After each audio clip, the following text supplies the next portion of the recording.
In this exercise, we are going to evaluate the line integral y dx plus z dy plus x dz along the curve of intersection of the two surfaces x squared plus y squared plus z squared equals 1 and x plus z equals 1. I'm going to show you 3 solutions. They'll all have the same final answer, of course, but the setups will be a little bit different.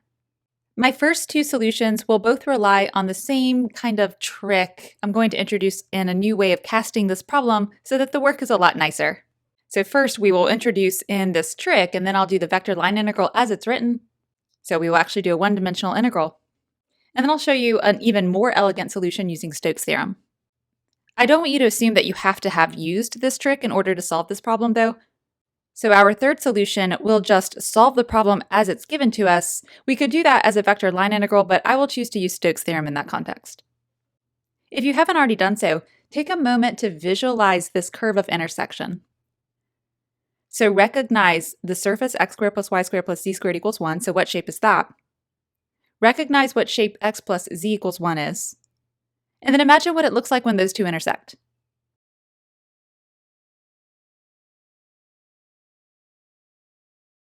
If you're ready, I'm going to put up a picture of those two surfaces as well as their curve of intersection. All right, so of course we have the sphere of radius 1, that's x squared plus y squared plus z squared equals 1. Then we have the plane x plus z equals 1. And when that plane slices through our sphere, we trace out this tilted circle. I would like to be able to describe this circle. Either I would like to describe the circle itself directly for a vector line integral, so I would need to parametrize it as some function r of t, and then give descriptions for the x, y, and z coordinates along this circle in terms of the variable t. Alternatively, as you'll see when we use Stokes' theorem, we would want to understand the disk that the circle is enclosing, notably its radius. So the trick I'm about to introduce in order to motivate it a little bit is going to be to take this circle and just basically make it a better circle. So in particular, looking at this picture, I cannot tell you what the radius of the circle is because it's not the same as the radius of the sphere. This happens to be the unit sphere, but the circle is not a great circle. It's not like an equator on the sphere. So it has some radius which is smaller than 1, but just glancing at this, I don't yet know what that radius is.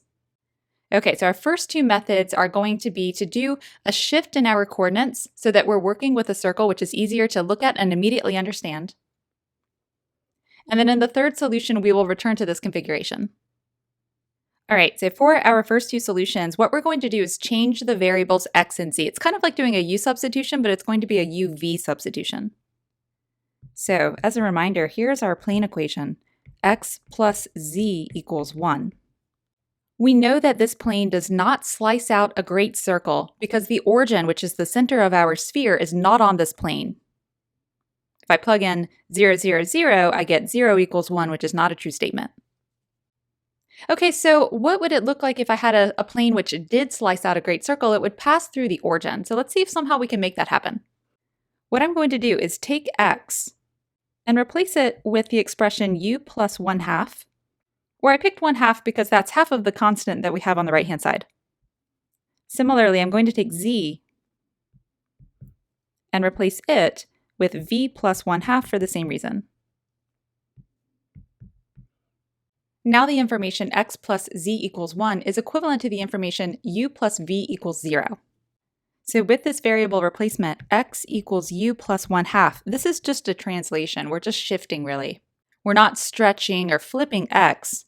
So what that tells us is that the differential dx is equivalent to du, and likewise z is equal to v plus 1/2, which again is just a translation. So everywhere we have dz, we will just replace it directly with dv. Okay, now I have the plane 1u plus 0y plus 1v equals 0. I haven't changed y, so I'm leaving that as it is, but I would like to try to work in the u, y, v world. Notice that this plane actually does go through the origin in that domain. Let's see what happens to the sphere. So did we do a good thing? Before, where we had x squared, let's write u plus 1/2 squared. Y squared doesn't change, and then z squared needs to be v plus 1/2 squared, and then the right-hand side is still 1. Okay, expanding this left-hand side, we have u squared plus u over 2 is u plus 1/2 squared is a fourth, plus y squared, and then plus v squared plus v plus 1/4 equals 1. This is actually really neat because u plus v is 0. Or in other words, u is negative v. So those terms cancel each other out. So I can just do cross out like that. So our sphere is going to be u squared plus y squared plus v squared equals, on the right-hand side, 1 minus a quarter is a half. This is great because we still have a really nice sphere centered at the origin. It's just that the radius has changed. So now the radius of this new sphere in the u, y, v domain is 1 over the square root of 2.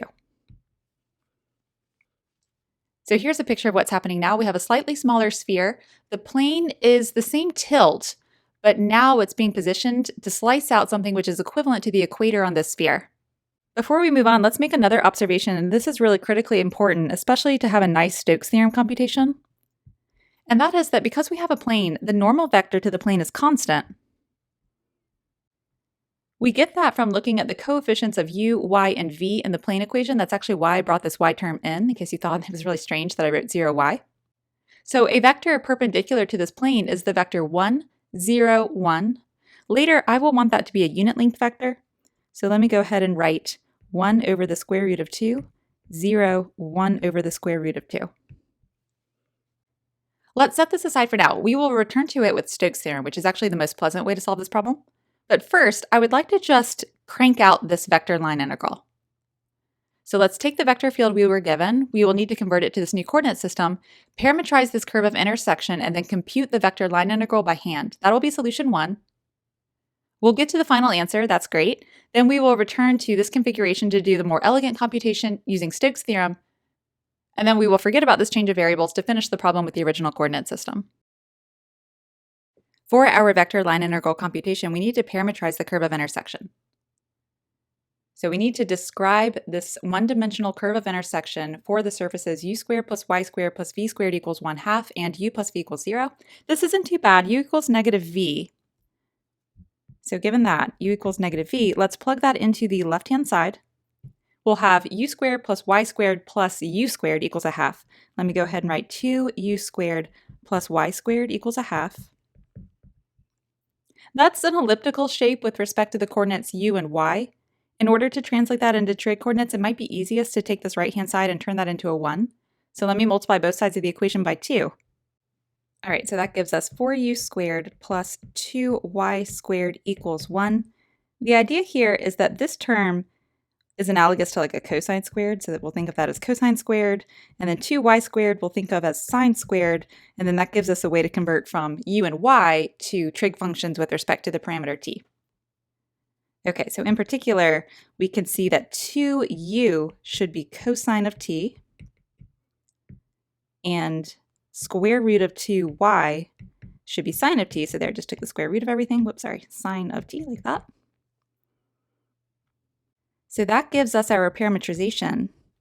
R of t is going to be, let's see, solve for u, and we get cosine of t divided by 2. Solve for y, and we get sine of t divided by the square root of 2. And then for v, we know that that's just negative u. So that will be negative cosine of t divided by 2. To compute our integral, we're going to need du, dy, and dv, which are the term-by-term derivatives of this expression. In other words, we need to have the components of the velocity vector r prime of t. So that's negative sine of t over 2, cosine of t over the square root of 2, and sine of t over 2. And before I forget, let me mention that we are going to do one revolution. So t, our parameter, goes from 0 to 2 pi. You probably expected that.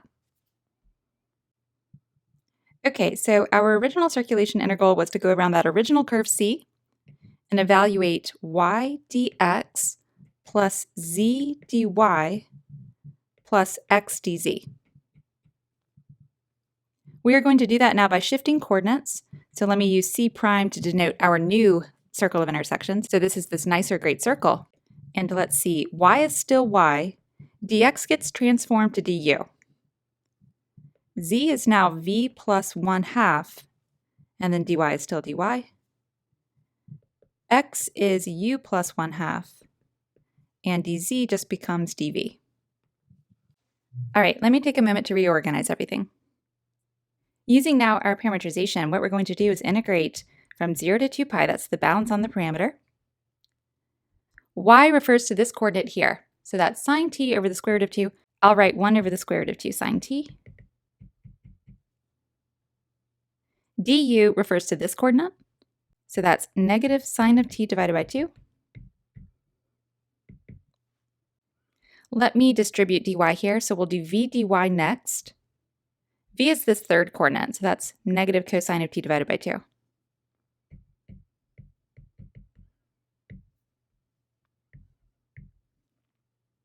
Dy is the second component of the velocity vector, so that's going to be cosine of t divided by the square root of 2.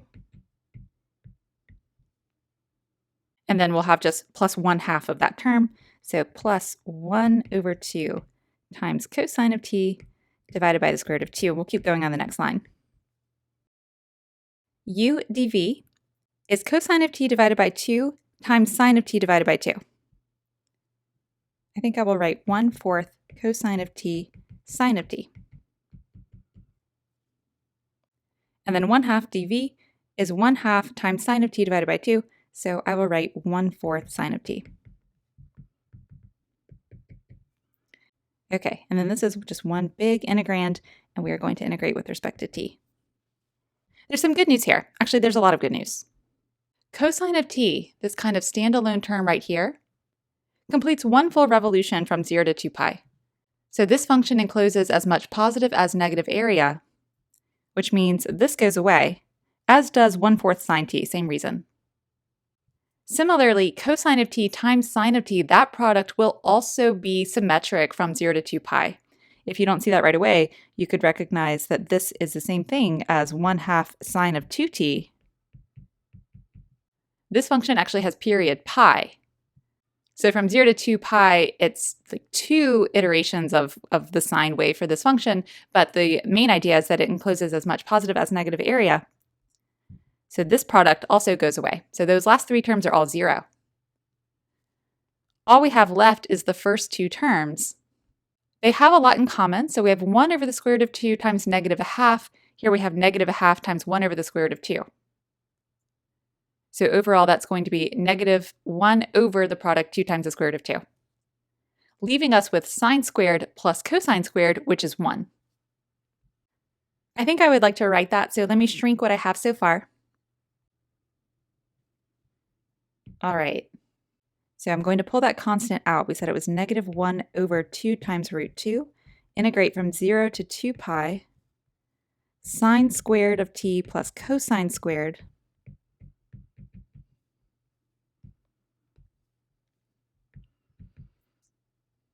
I just want you to take a moment to look at that and recognize that that equals 1 by the Pythagorean identity,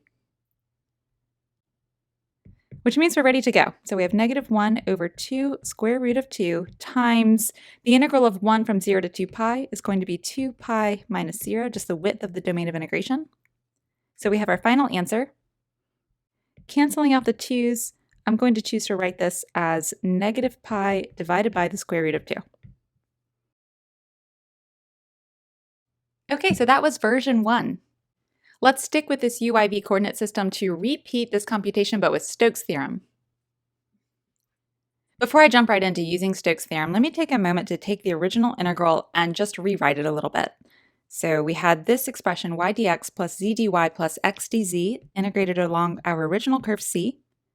I'm going to write that as y, z, x dot dx dy dz, or if you like, you could just call that dr. This vector field yzx, this is the vector field I call f in the expression for Stokes' theorem. So this is the vector field that we need to compute the curl of. Let me just quickly write down what Stokes' theorem would say. C encloses a disk. Let me call that disk D. The original line integral around C, the boundary of D, is equivalent to taking the curl of f. That produces a new vector field in its own right, in doing a vector surface integral, although secretly that's not what we're going to do. I'm going to do something a little bit different, just an alternative version of Stokes' theorem. Okay, but before we go into that, let's compute this curl. The curl of the vector field f, you might be able to do it just by eyeballing this vector field. It's not too elaborate in its coordinates, but let me just write it out. It's ijk for my cross product. Then we'll do ddx, ddy, ddz on the second row, and then we have yzx, the actual vector field f itself. Okay, so we'll have ddy of x, that's 0, minus ddz of z, that's going to be -1. And then for the second component of the curl, we'll have ddz of y, that's 0, minus ddx of x, that's also -1. You can probably guess what the third coordinate is. To confirm, ddx of z is 0, minus ddy of y is also -1. This was done in the xyz world, but notice this is a constant vector. So let's just imagine now that we translate into the uyv world, there's nothing to shift with these coordinates, so we're just going to stick with this curl. If you hadn't done that, if you'd switched everything to uyv and taken the curl there, what you would have had is just some -1/2 here or +1/2, and those would have gone away, right? Because those are just constants, and you're not going to pick any information up when you take the partial derivative and you add some constants. Okay, so the curl with respect to the new coordinate system is also -1, -1, -1. So this vector component of our Stokes theorem statement, as I've written it right here, we're going to adjust this in a minute, is just the constant vector -1, -1, -1. Okay, this expression I have here is a vector surface integral. There's a way to rewrite this as a scalar surface integral, bringing in an orthogonal vector. In fact, it's ultimately going to be this vector right here. So when I write down in later, I'm talking about this vector. The surface that we're enclosing when we say that we're doing the surface integral is this disk. So if I say I'm doing a surface integral, I'm integrating across that disk. If you didn't recognize the kind of elegant solution I'm about to propose with Stokes' theorem, what you would need to do is parametrize this disk. I'm going to show you a shortcut. There are two clues here that helped me realize that I don't need to parametrize the surface at all. So as I was working out the problem this morning, I just immediately recognized that there was going to be a nice thing to do. The two clues that jumped out at me are that the surface here is really nice. It's a disk. I know its area because I know its radius is 1 over the square root of 2. So I can give you geometric properties of this domain S. So that's one clue that there might be a shortcut when you use Stokes' theorem. The other clue is that this curl is constant. So I have two really nice things happening here. I have a constant vector, again this is this component of this expression, which we're going to evaluate across a really nice geometric surface. So that often indicates that you're going to see something really nice happen in your computation.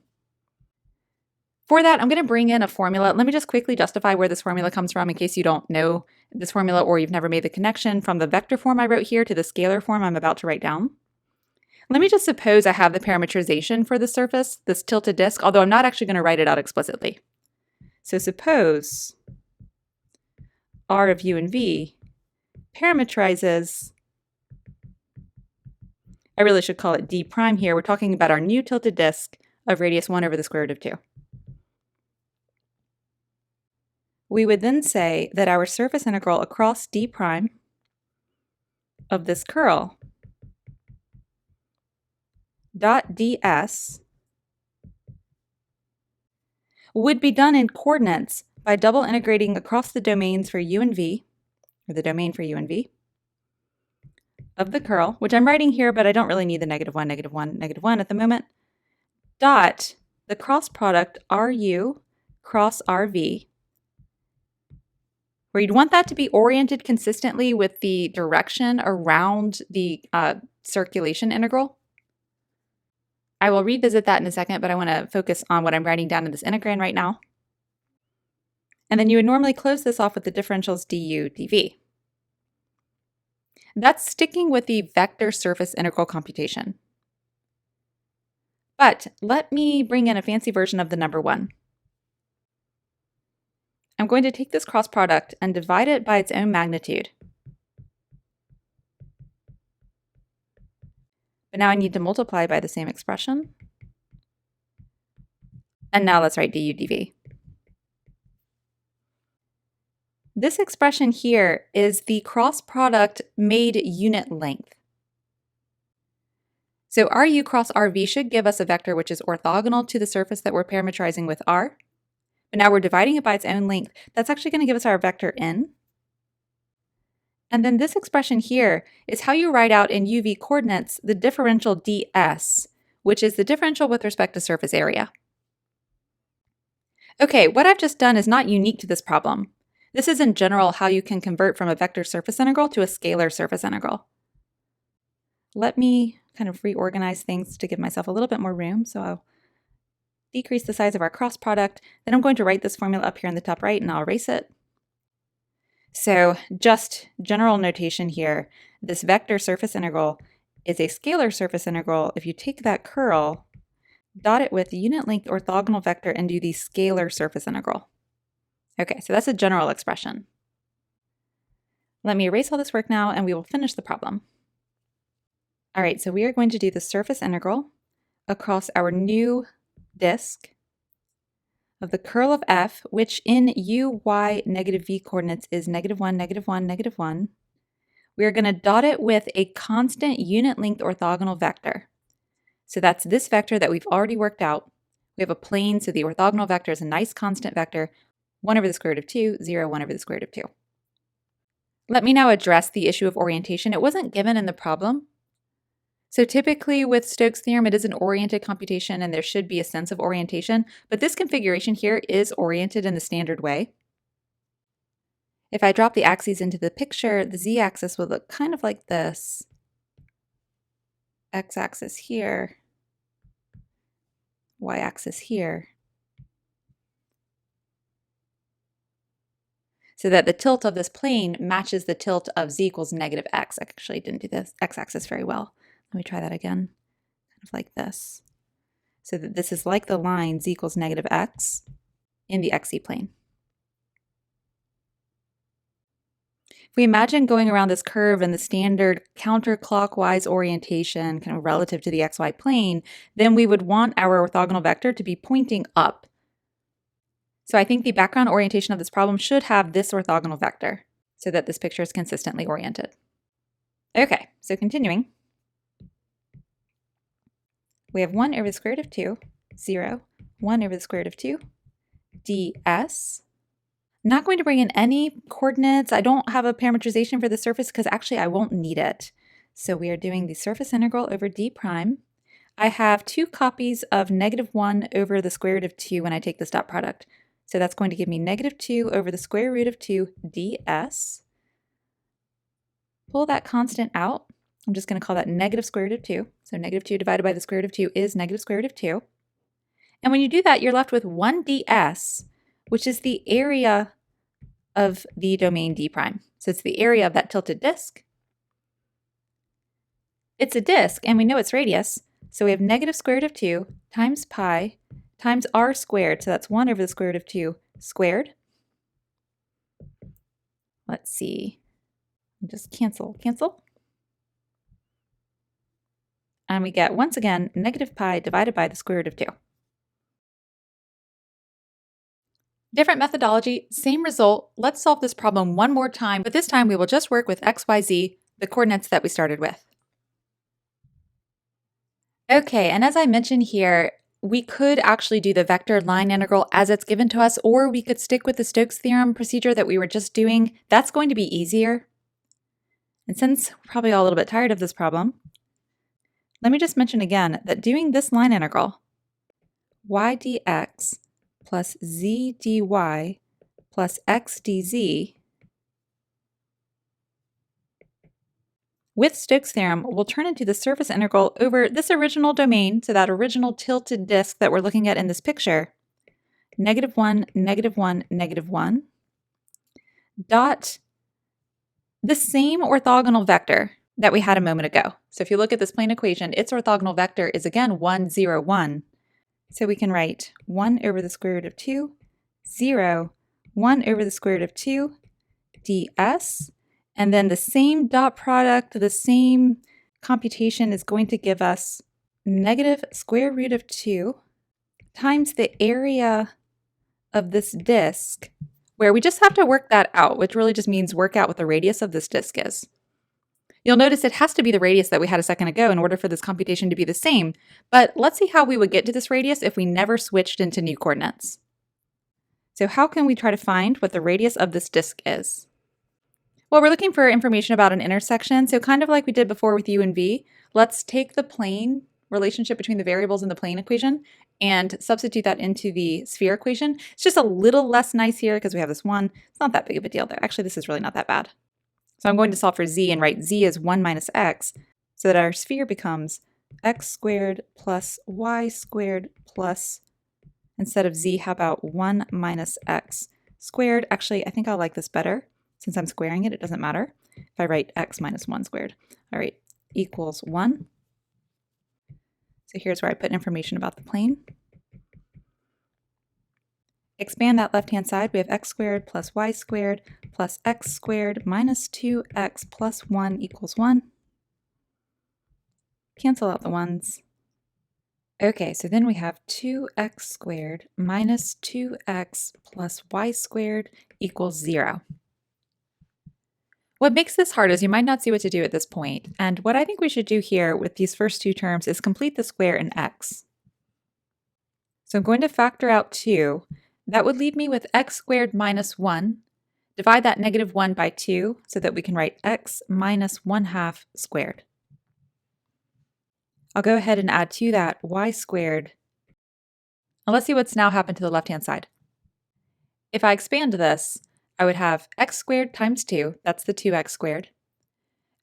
Negative x over 2 minus x over 2 would be negative x times 2 is the negative 2x. So we've reproduced these first two terms. But then I would have 1/2 times 1/2 is a 4th, but times 2 is a 1/2.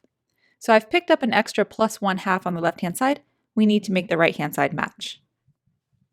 Let's actually take this a little bit further. I will give you the parametrization for this curve of intersection. This is what you would need if you wanted to do the vector line integral with this coordinate system. Following a similar procedure to before, let me multiply both sides of the equation by 2 so that we have 4 times x minus 1/2 squared plus 2y squared equals 1. Matching again this first expression with cosine squared and the second expression with sine squared, I'm going to proceed straight to the parametrization.